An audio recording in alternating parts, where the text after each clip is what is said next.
Joe Ressinell with the front line with Joe and Joe. Once again, let us go into the breach.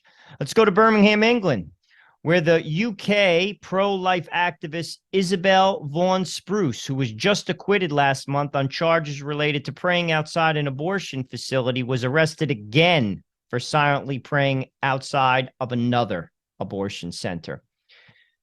Here's the deal.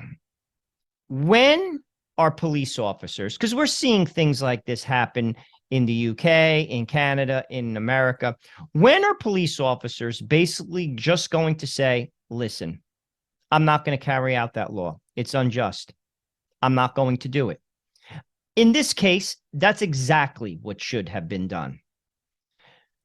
Ultimately, that could be a turning point in this woke revolution, where police officers basically just say, listen, I will not obey because what you're asking me to do is unjust.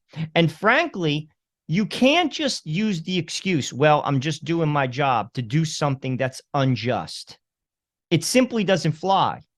It didn't fly for the Nazis who were convicted in Nuremberg. And frankly, as these type of offenses ramp up, it's not going to fly in the eyes of God now either, because these type of actions are unjust. And just because you're a police officer doesn't somehow give you a pass. Ultimately, they should say, I am not going to carry it out.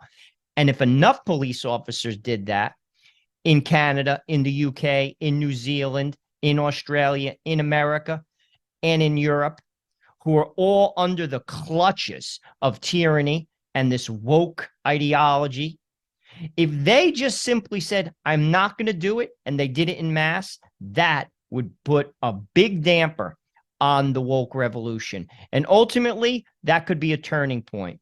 Something to pray for, that police officers, in the face of unjust laws, simply say this, I will not comply.